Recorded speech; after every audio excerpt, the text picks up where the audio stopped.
I have to ask you right off the top. So Kai he's mean. Yeah. Yes. But you know what? He looks cool. He looks awesome. I was really, I'm not gonna lie. It was cool to play a guy that was that imposing and scary and awesome looking. Which was going to be my next question, actually. Where does that come from? Because come on, some of your characters. Where does that? Where does that? Oh, you mean Kai just being awesome looking? Awesome looking at just that whole persona. Yeah.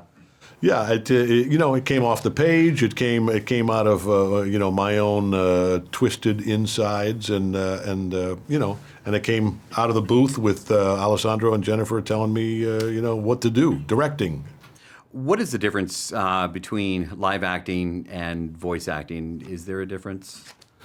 Yeah, I mean, several sort of technical differences. At the end of the day, it's all the same thing. I mean, you're trying to take somebody else's story and be a contributing part of it. So just play the character to the best of your ability. One of the cool things about animation is you just keep try this, try that, try the other thing, and it doesn't have to have that same consistency, because ultimately the directors and the editors and the producers are gonna assemble it in the way that works best for the movie, and you just have to give them options.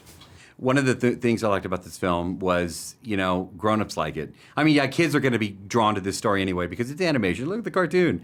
But it's a grown-up story, too. What do you think that is? Yeah, that was one of the things that appealed to me about the first two movies, and this one as well, is now being a part of it. Is that, I mean, it appeals to such a broad audience, 4 and 5-year-olds, and in fact, as we were doing all the Kai stuff, they would occasionally sort of say, we got to pull that back a little bit, because it's, obviously it has to be scary, but we don't want people having their 5-year-olds collapsing in tears and having to take them out of the theater. So it's got to be the right amount of scary, because it is a movie that appeals to little kids, but at the same time, the parents have to take the kids to the movie, and you don't want the parents, checking their emails on their iPhone during the movie. And sorry, I did not mean to plug Apple, by the way.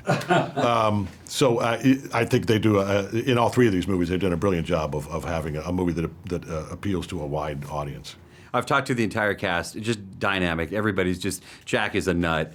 Dustin, a legend. You're an incredible actor yourself. What is it like to work with? Did you guys actually see each other while you were doing this, or? No, you almost never get to work with the other actors, in the booth at the time. I'm hoping I get to meet Dustin today, actually, or tomorrow. I've never met him. Jack and I have bumped into each other, a few times over the last few years, and got to hang out a little bit, and and obviously he's awesome, and everybody knows, what a hilarious dude he is.